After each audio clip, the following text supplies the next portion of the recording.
Welcome to The Therapist and the Wildcard, the show about grief, mental health, and all the messy stuff in between. One of us helps people heal for a living, and the other probably needs more therapy. Together, we keep it real, raw, and sometimes ridiculous. Welcome to The Therapist and the Wildcard. I'm Vit, certified grief coach, psychology student, widow, and wildcard. I'm Jen, the therapist that keeps the girl in check. Oh, crap. That's you. Today we have two guests from Grief Group. We have Rebecca and Dina. Hi. How awkward is it being here on a podcast? Yes, very. Very awkward. A little bit. Yep. It's okay. You gotta That's why we loosen give up you a little neos. bit. It's fine. Yeah, loosen up. Yeah. It's fine. We just know how to have a good time, that's all. Yeah. All right, so why'd you guys agree to be here with Vit today? Why'd you agree? Well, I used to work with Vit, and when I saw her on Facebook, I'm like, I know her, and I think I will be comfortable enough to go to Grief Group. Solid. And I'm here so that I can share my story and what I've learned and hopefully help others. Awesome. Welcome. Appreciate it. Thank you. Yeah, nobody has the same story, you know? Nope. Right. True. You want to ditto that or you want to add more? I was Yeah, gonna why are say you pretty here? much what she said, except for we didn't work together. I just came because I don't know, we're friends. I wanted to do something different. So How here. did you find out about Grief Group then? Facebook. Facebook, okay. Yeah. So Rebecca's been here, well, in group I'm since the OG. week Day one. one. Day Yes. Yes. Day one. Yeah. So, what made you want to come to Grief Group? Like, what was like, oh, I should probably go to that?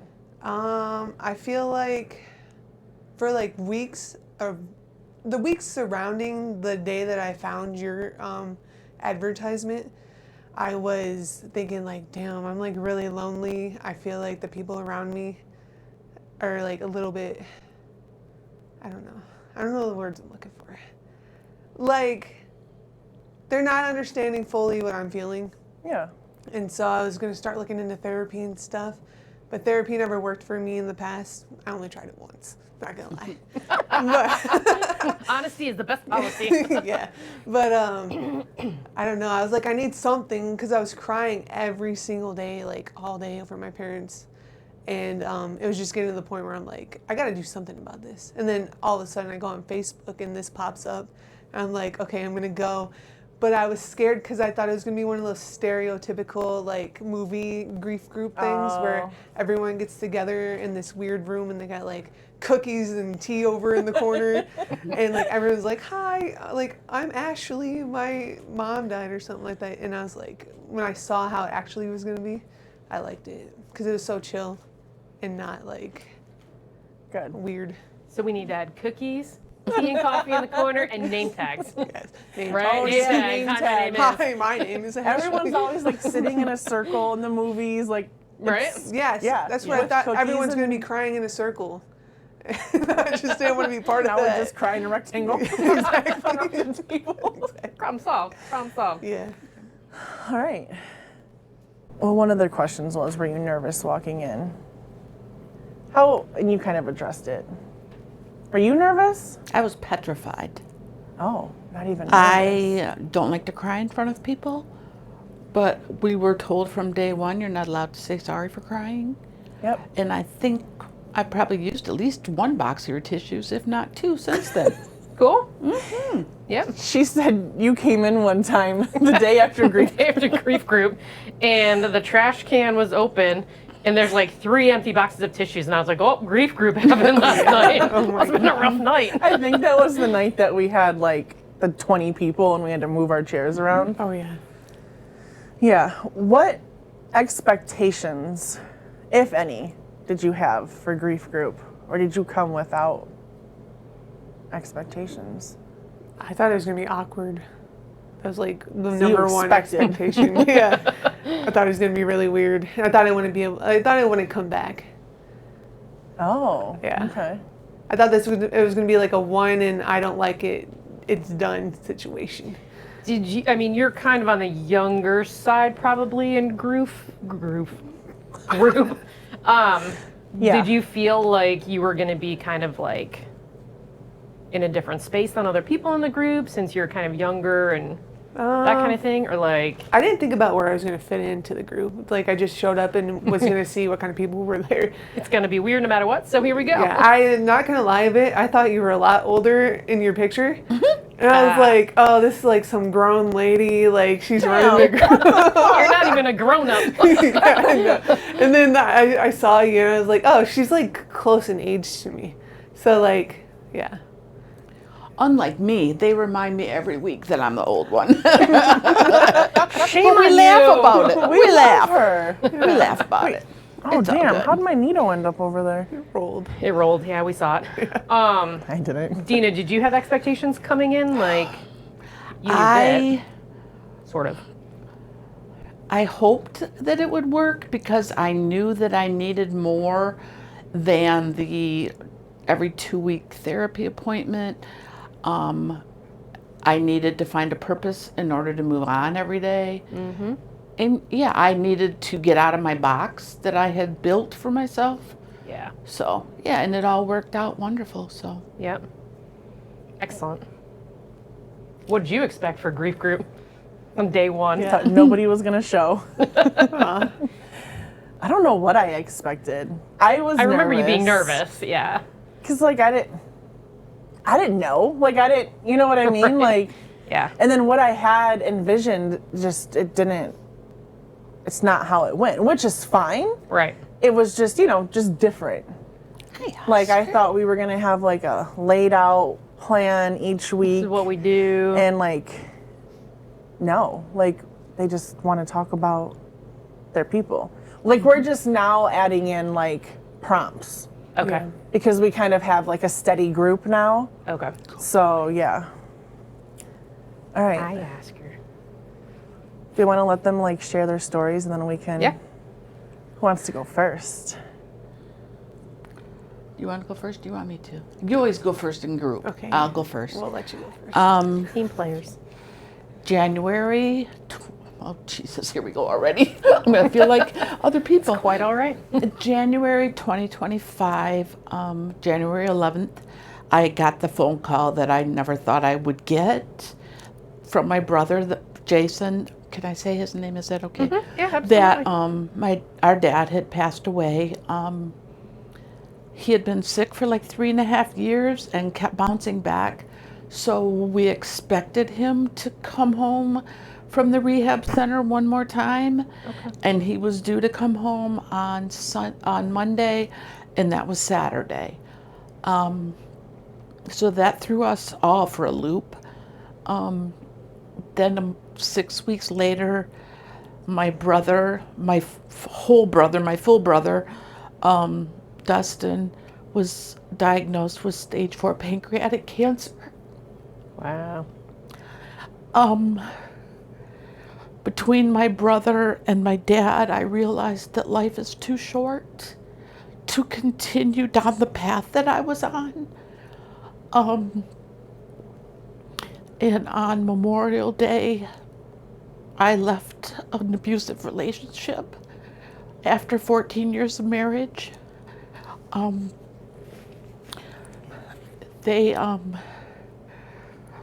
My brother just kept reminding me, because I was always so worried about how he was going to get by without me, that it wasn't my problem. And my dad told me like a year before he died, you're going through some stuff, I can tell. You were raised strong and you were raised with strength, and I need you to remember that. So I laid on those 2 thoughts and just left, and I've never been back. The divorce was final in April. Okay. We did lose my brother August 22nd, 6 months and 2 days after he was diagnosed. And it's moving forward. It is healing a relationship with my mother that I never had. Her and my brother were very close. My dad and I were very close. Now we're kind of leaning on one another. So while it's strange, it's also nice in a way. Yeah. Yeah. So I went to group hoping hear that other people were feeling the way that I felt. So, Yeah, absolutely. That's a lot of loss in a short period of time. I call 2 loss and 1 a gain because I gained my freedom again. As I've told them, I feel guilty that my dad had to die and my brother had to get sick for me to realize that I was worth so much more than what I was getting, and in order for me to move on. But yeah, so I'm sure they would be very proud of you at this point. they are. Yep, and we can talk about that. If at any point you need a break too, like just I'm okay. tell us and we can break. Yep, absolutely. All right, well, thank you for sharing and thank you for going first.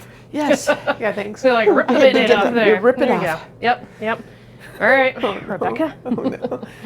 Okay. Tough My name's follow-up. Rebecca. Go ahead. I'm Rebecca. I'm an orphan. No, I'm just kidding. We're so messed up. Let's start from the very beginning. In August 2023, hold on. Let me go back. Hold on. What month comes before August? July. July. Okay. Oh, Counting on our I was fingers. gonna say Yeah. September, but No, it was July. July 2023, my dad got sick, and I remember him being in the hospital for like weeks at a time, and then he would come back home and he'd be okay. And then his last hospital visit, which I didn't realize was a week before he died, because I was looking at voicemails. It was a week before he died. He was in the hospital, and he calls me and he tells me that they want to send him to a long-term care facility. And I thought he just had emphysema from smoking. So I thought okay, it's not fatal. It's not terminal. He's not going to die soon. He's going to be okay. They're going to give him oxygen therapy or whatever they do, and he'll come back home. Well, he decided not to go to the long-term care facility, and so they sent him home on 2 tanks of oxygen. And I thought he was okay. So on his birthday, which is August 12th, I left to go to Muskegon for my birthday trip, because my birthday is the 8th. And the next day, while I was in Muskegon, my mom called me while I was sitting down to eat breakfast. We were going to Michigan's Adventure. She called me as we sat down to eat breakfast, and she goes, "You got to come home." And I'm like, "Why? I'm about to go to the water park. I don't want to come home." And she's like, "Well, your dad is in the hospital." I'm like, "What?" I was like, "He was just fine yesterday. I was just talking to him. He was laying there watching TV. He had his oxygen on. He was acting kind of goofy though." So she's like, "You gotta get home." And I'm 3 hours away, so I'm like, "We gotta go pack our bags now." And so the whole car ride. Is that going to be edited out? Because that was bad. I mean, Maybe not, but The whole car ride, I was freaking out. I was like, "Oh my God, I hope he doesn't die before I get home." Because then I would feel bad for probably the rest of my life. And I still feel bad that I wasn't even there. But he ended up passing away. So that morning, he was passing out on the toilet. He was sitting next to the toilet, hanging over it, telling my brother, "Get the other oxygen tank going. I can't breathe." My brother tried to turn the oxygen tanks up as much as he could, and my mom was calling 911. And he got in the ambulance, and he seemed kind of okay at that point. And I guess on the way to the hospital, he died for the first time. And they got him back after 10 minutes. And then eventually I got there later in the day. They had him on fentanyl and ketamine and the ventilator and stuff. I got there later in the day, and he was in the ICU, and my brother and my mom were there waiting for me to get there. And he lasted a week on the ventilator, and then he passed away again for the final time. That's a whole crazy other story. My mom was on the dialysis floor of the hospital. My dad was in the ICU. His blood pressure starts dropping. They're like, "Your mom has to get here soon. We have to make a decision because he's literally dying." And so the nurse, who's not even supposed to transport patients, gets my mom to the ICU just in time, literally a minute before my dad's heart stopped. And it was like a freaking Lifetime movie. And so that's when he died for the final time. And then that was August 2023.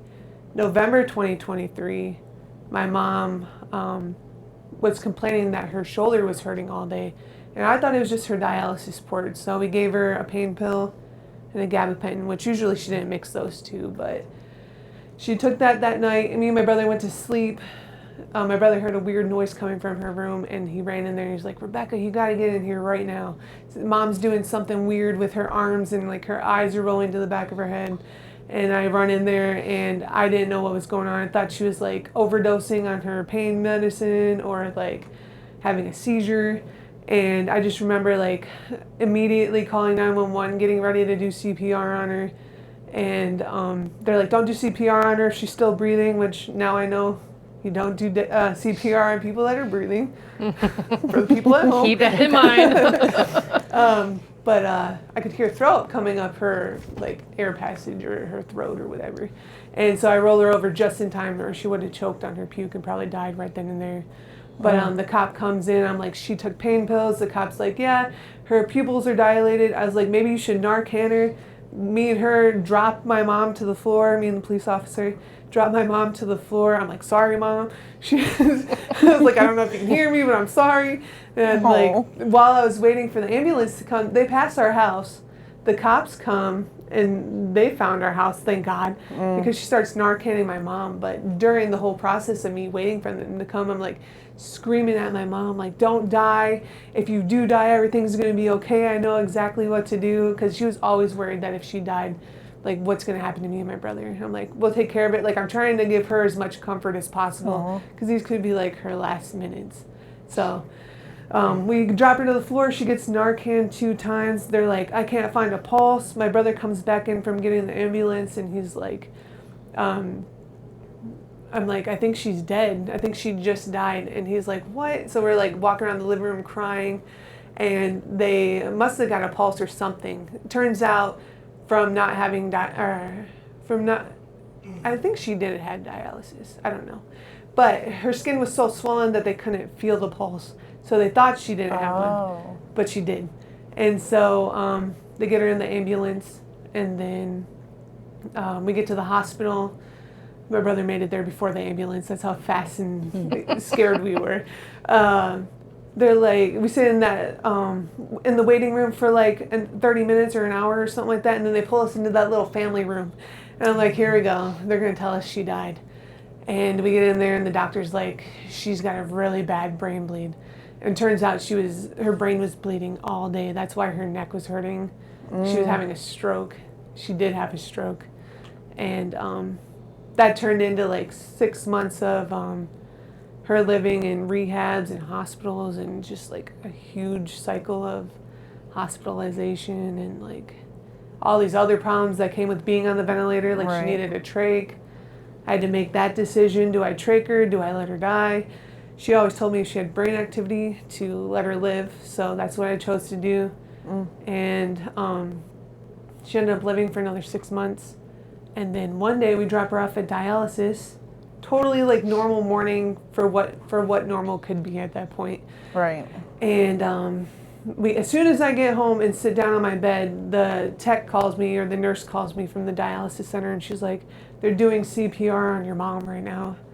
And I was like, "What do you mean?" I was just there. She didn't feel good that morning, but I thought it's because she didn't eat breakfast. So before I left the dialysis center, she was throwing up, and I gave her a granola bar. And she seemed fine after that. So I was like, "Okay, I'm going to go home." And then we went home, and then that all happened, and she ended up dying. They did CPR on her for 20 minutes, got her back, and then took her to the hospital. They told us the wrong hospital, so we go to the wrong hospital. Turns out it was all the way in Detroit, not McLaren, Macomb, and Mount Clemens. So it was a long, scary drive downtown. Gosh. Yeah. And we finally get there, and she was in the ICU also for like 2 weeks. My mom was in there for 2 weeks. And then around Thanksgiving, we decided to do comfort care. And then we spent the night in the ICU with her, waiting for her to pass away. But she actually made it to the hospice floor for a couple hours. And as soon as we decided to go home just for like an hour to like sleep a little bit or take a shower or something, she died while we were gone. And that kind of sucks. But yeah, that's my story. I kind of told the full thing this time. From start to beginning, or start to end. Yeah. Were you guys this open the first time you went to group? I don't remember. I don't remember. That was like almost a year ago, it feels like now. October will be a year. Yeah. Wow, yeah. I don't think you were like Nervous? as open. No. Well, it was probably smaller when you started. Oh yeah, there was and just a bigger few group people. when you started. Yeah. No, there wasn't many when I started in October as well. I think it was like maybe two sessions in. Oh, So fairly early on anyway. Yeah. yeah. I think it was the three of us and one or two more people. Yeah. Yeah. Yeah. Okay. And then we would get like new ones here or there, and they either like stay or leave. We scared some away, you know. It happens. Not everybody's cup of tea. Right. We're not for everybody, and that's Well, that's there's all okay. sorts of different grief groups out there. You've got to try them. Right. Was this the one and only one you've ever tried? No. Okay. Yeah. Well, and that's the thing. Like, you just got to find your place. Yeah. I had one and I really, really enjoyed it. My brother was still alive at the time, but we knew he was sick. And I was still with my husband, and they kind of knew what was going on. And then when I left, I just never went back. Okay. I left and went to Cadillac. My best friend, I called her and I texted her. I said, I'm on my way. And she said, your room will be ready. And I stayed there for 3 months working from there. My boss said, work from there. Don't worry about it. Awesome. Be remote. Yeah. That's good people in your life. Yes. I had very good people, and I have a lot more. Yeah. Yep. So. Well, Why are you laughing? I don't know. Just I looking can't. at you. I know. I mean- her and I can't look at each other. No, they can't. When your husband asks you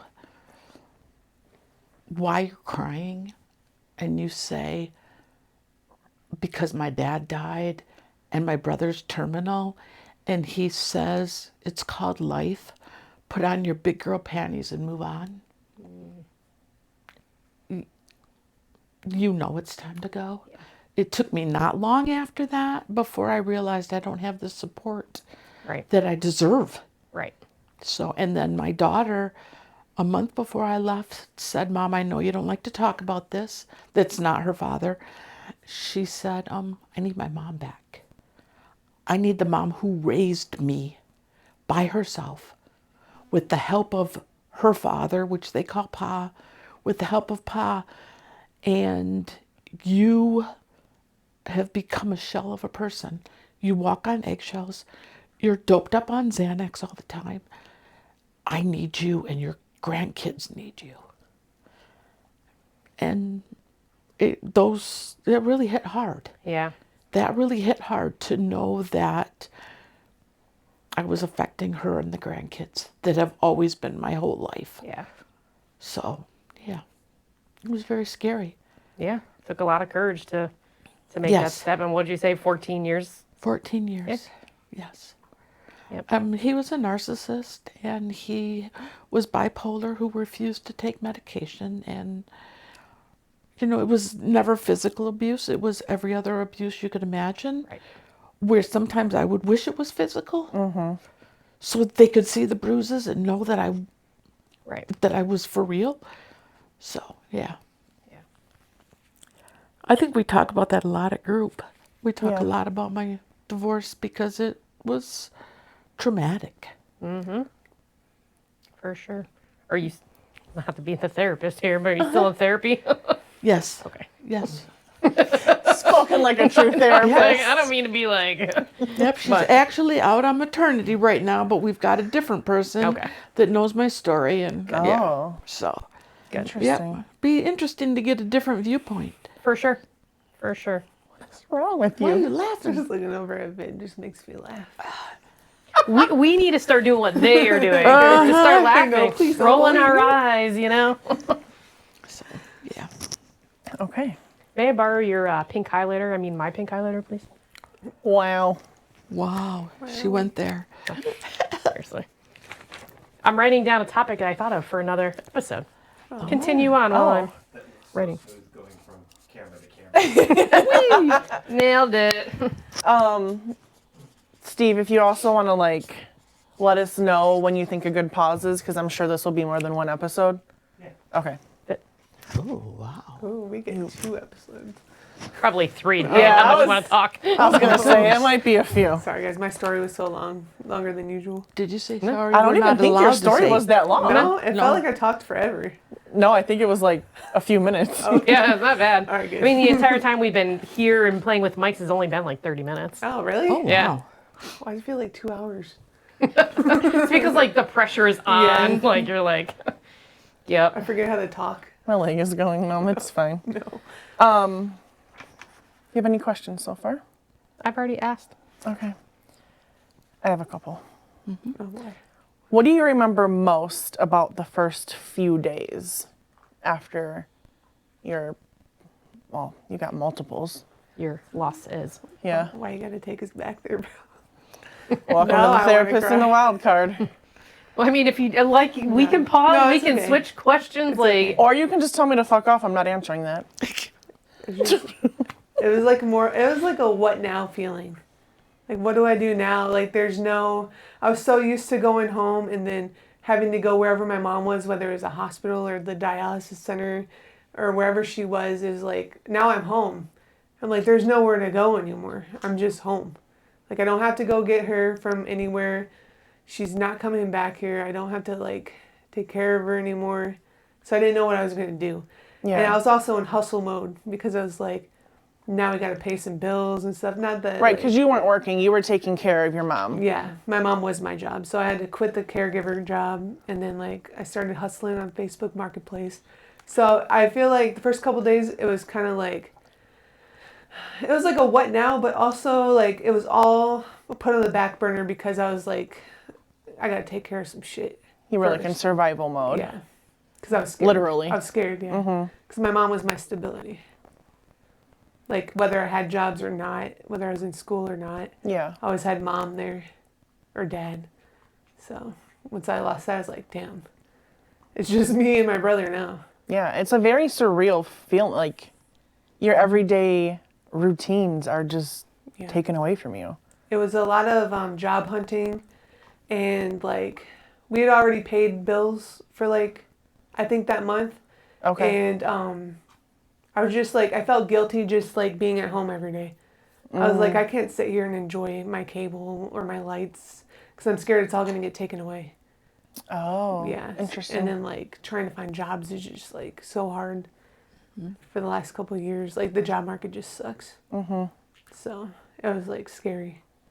And I felt guilty for just like being at home Yeah. and grieving. makes sense. Yeah. What about you, Dean? Dean, well, my dad died on that Saturday, but since I was 17, so for over 40 years, he called me every single Sunday at 9 a.m. So he died on Saturday. That Sunday, the next day, that phone didn't ring. And I was like, this is real.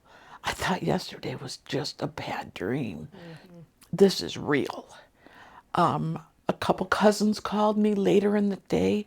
They're like, we knew not to call you at 9 o'clock. Everyone knew my time was 9 o'clock on Sundays. Then when my brother passed away, I was supposed to go. I was living in Cadillac. I was supposed to go see him in Kalamazoo the next day. And then I felt guilty because I didn't go the day before. So there was a lot of guilt.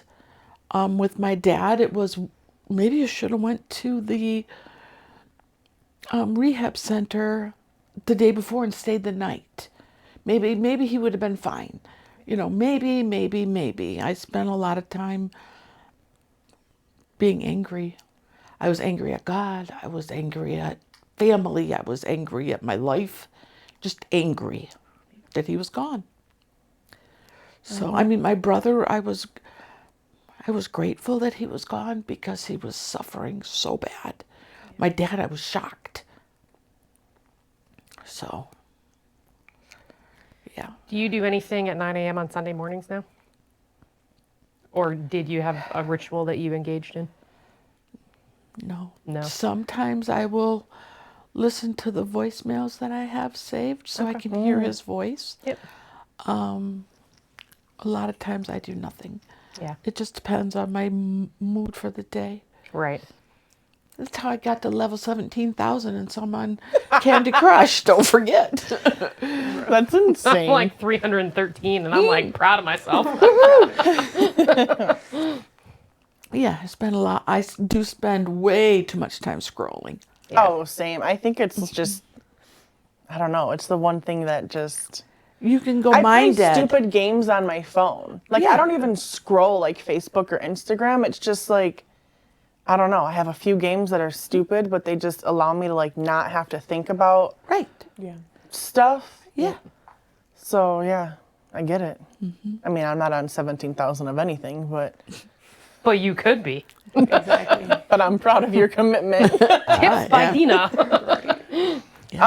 Going back to like being angry at God, because I was as well, but you and I had talked, and you said that you never really were. No. Were you ever like even in the first like few days or like no? I've never been angry at God. I just know that death is part of life. And I don't blame God for anyone dying. I know a lot of people do. Yeah. But in my situation specifically, I don't blame God. Because like I told you, I go into like the logical aspect of it. Yeah, you're very logical. Yeah, that my parents had health issues that I knew eventually would shorten their lifespan. So I knew they wouldn't like live into their 80s or their 90s and be like those super really old people. Like I always knew they'd have like premature like deaths. Okay. So, because my mom had diabetes since she was 19. It was uncontrolled a lot of the time. And then my dad's been smoking since he was 12 years old, he said. Sheesh. Yeah. Same. Even though he insisted he had the lungs of a 12-year-old. That was his favorite saying. I'm like, a 12-year-old was, what did he have? Friggin' pulmonary fibrosis. That 12-year-old. Yeah. Yeah. So, Well, that's a common thing. I feel like people who are religious or have certain beliefs, like, feel the need to blame somebody or something, or, well, there it goes. Is that a problem? Cool. Hey, everybody, in case you didn't hear it, the AC clicked on. And it was squeaky. And it was squeaky.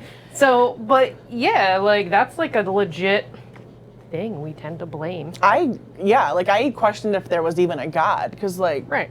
How could they do that? yeah, like what, how, like, and it's still surreal to me. I'm like, are you telling me like I really, because I never wanted to get married.